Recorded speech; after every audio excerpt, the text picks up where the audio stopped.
What's going on, you guys? How y'all doing today? So we are back with another video. I hope you guys are enjoying these daily uploads I've been able to get out so far this week. I've really been trying to grind out and get up some more videos for you guys, but today we are going to be talking about my first impressions of my 2020 Yamaha R6. Since I've had this bike now for about 1 week and I've put a few hundred miles on it, I want to talk about it, give my initial impressions, initial thoughts about the bike. In case you guys are interested or want to pick one up yourself, you kind of know what you're getting into. This bike's a little dirty. I was riding it last night, doing some things which I cannot post on YouTube, but so I'll probably give it a little wash later. Got a ton of bugs all caked on there, but it should look good enough for a thumbnail if I go like that. So if you don't know, this is my 2020 Yamaha R6, and I bought this thing with 766 miles. So now we have it up to a little bit over 1,000 miles. So let me hop on this thing, get out on the road, and talk to you guys about my initial thoughts on this bike. Because before buying this, I never rode a 600, never rode an R6. The fastest thing I rode to that point was my previous R7.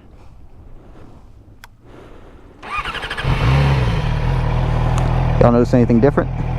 I forgot I had this, I have this mesh Alpine Stars jacket. I've just been rocking my leather one literally every day. Cause it's more protective too, but I've been getting beat up with this sun because every day it's been like 100 degrees. So we are going to be rocking this mesh Alpine Stars one. So this should be a lot more comfortable for your boy.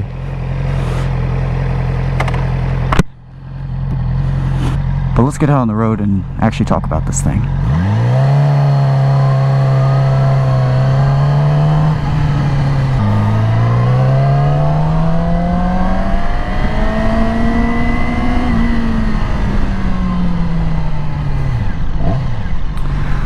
Let me go right and give you guys some nice scenery to look at.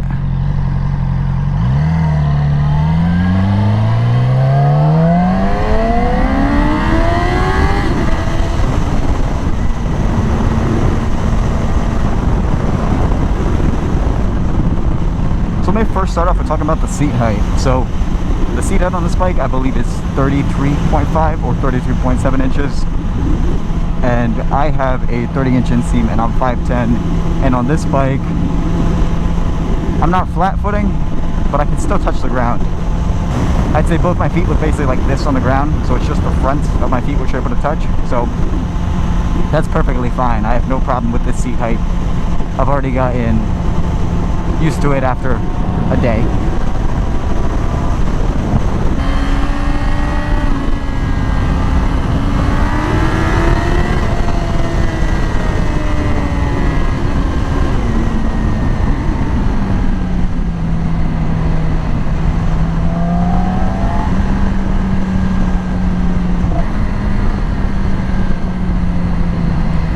All these potholes right here.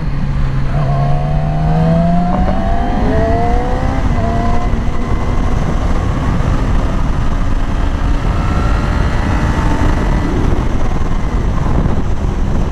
Alright, so seat height on this bike, for my height, no worries at all.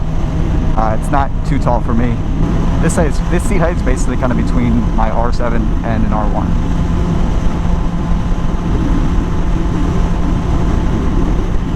Now, something that actually surprised me about this bike, which I like, is these mirrors are actually really good.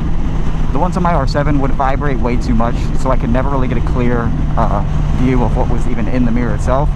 But these ones on the R6 are actually a really good size. They're almost the size of my hand, and they're very stable, so I don't really have a desire to even get rid of these. The Panigale V2 I rode, those mirrors have absolutely no purpose on that bike. They have the most awkward shape. You can't really see anything through them, and with how much they vibrate, they don't even work, even if they were the biggest mirrors ever. So on a bike like that, I'd understand getting rid of them or swapping them to something else. But on my R6, I think I'll keep these just because they work really well and they have the turn signals up there, so I have no desire to get rid of them. So I was pleasantly surprised with those. As far as the whole gauge cluster, I really like this one on the R6. I like having that nice analog type of look. Of course, the TFT ones, the full displays are amazing, and I'd love one of those, but this analog one and the TFTs are both perfect in their own way, because they're both two completely different styles, so it's not even fair to compare it to one another. I love how this gauge cluster displays the RPMs. It's just really cool and kind of old school to me. And that being the most prominent part of it is sick. Seeing your RPMs and how high they get to. And it does have a nice little shift light right here, which I can change on the RPMs it comes on to, which I need to change because right now my shift light comes on like 10,000, so I want to move it towards more like 14K. As far as your seating position on this bike, do not expect anything comfortable when you are buying an R6. Like, I know when I was buying this bike, I was not buying it with the expectation that this is going to be a nice, comfortable cruiser, like some naked bike or something. This thing is really aggressive, which I wanted, so I'm personally so happy it's really aggressive seating position. Your clip-ons are pretty low, and the rear sets are nice and up there, so you have a very kind of tucked position and race ready position when you're riding this bike.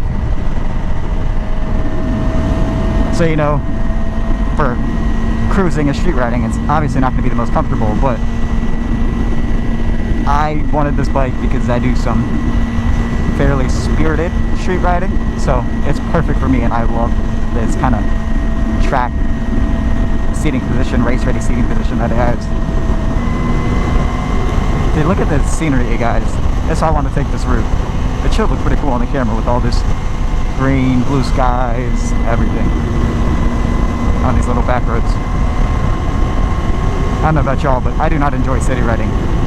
This is what I enjoy. Nice, clear, open road.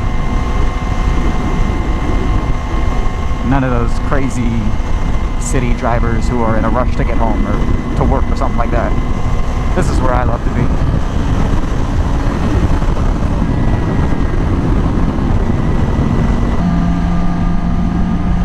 Now what I've talked about in other videos, and my main,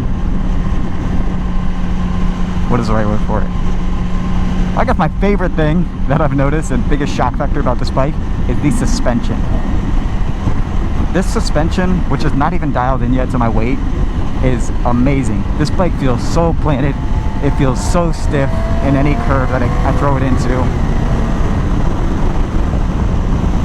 And I am just in love. Like I said, I may not be the most experienced to talk about this, but coming from my R7 to this bike, of course the R7 suspension is probably more comfortable and more friendly for street riding, but as far as a performance bike, this suspension on the R6 is amazing, and I am so happy with it. So I'd have to say the suspension is one of my favorite parts about the R6. It just feels so amazing and so planted. Like watch me take this curve right here.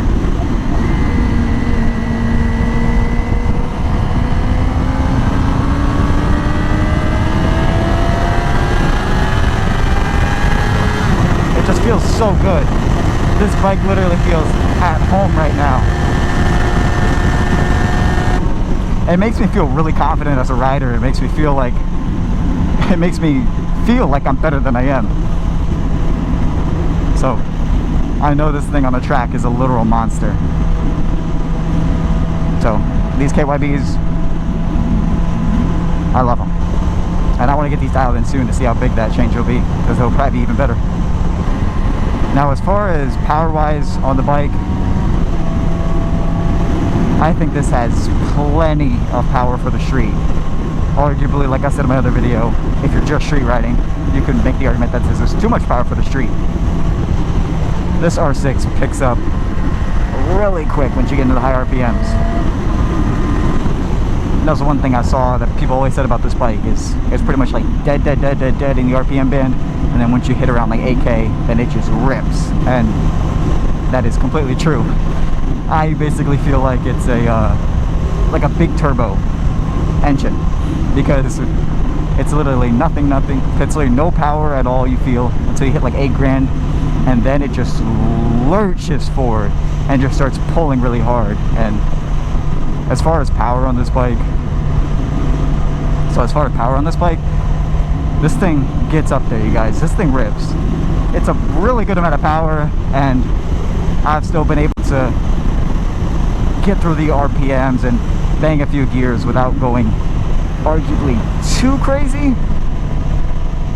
Definitely not as bad as a leader bike, you know. You bang through 2 gears, you're going an insane speed. But yeah, this thing power-wise, no slouch.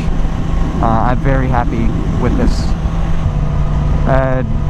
The sound that this bike has is insane. Again, I love the sound of an inline 4. 2-cylinder CP2 I had before sounded really good, but man, it's just something about an inline 4 when you hear this thing screaming. Like literally an R6 with a full system exhaust almost sounds like an F1 car. Like it's that high pitch, it sounds that good. So even though this exhaust is super muffled, like right here, you can tell it's got a good tone under there. That's just waiting to be opened up. Let's go right.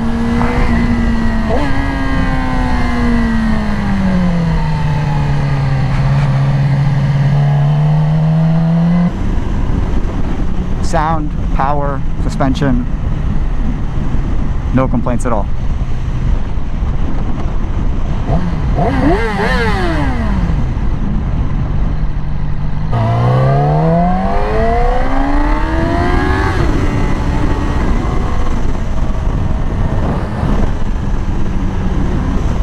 I'm trying to think of like some complaints I have about this bike, but I don't really think I have any so far. Of course, it's my first week, so I'm kind of just too in love right now. Like, I won't, even if there was a flaw, I probably wouldn't even see it. But I can't really find something that I dislike about the bike.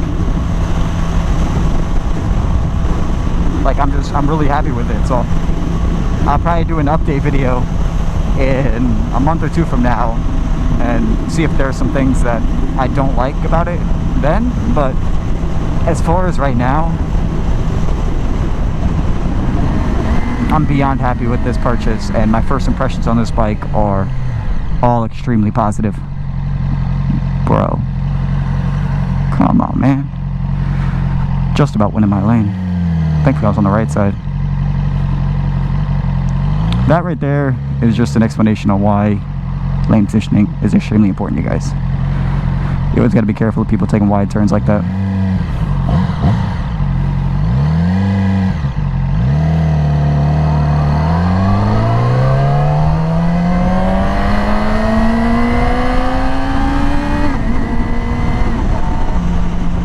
And then I already talked about it before, but my first impressions on how this bike looks is 10 out of 10. Styling wise, this R6 is a beautiful, aggressive bike, so I wouldn't change anything about it exterior wise either.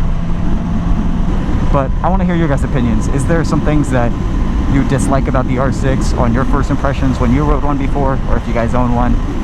Let me know below kind of your pros and cons lists on the bike. I'd be interested to see. But other than that, I think that's probably going to be it for today's video, you guys. And I'm going to get this video out for you guys tomorrow. I'm trying to keep up and be pretty consistent so we can keep growing the page more and more every single day. I just want to say thank you to all you guys for supporting, for commenting, for liking, for subscribing, for just watching, and taking time out of your day to support me. So I hope you guys have a great day. Please take care, ride safe, wear your gear, and I'll catch you guys in the next one. Peace.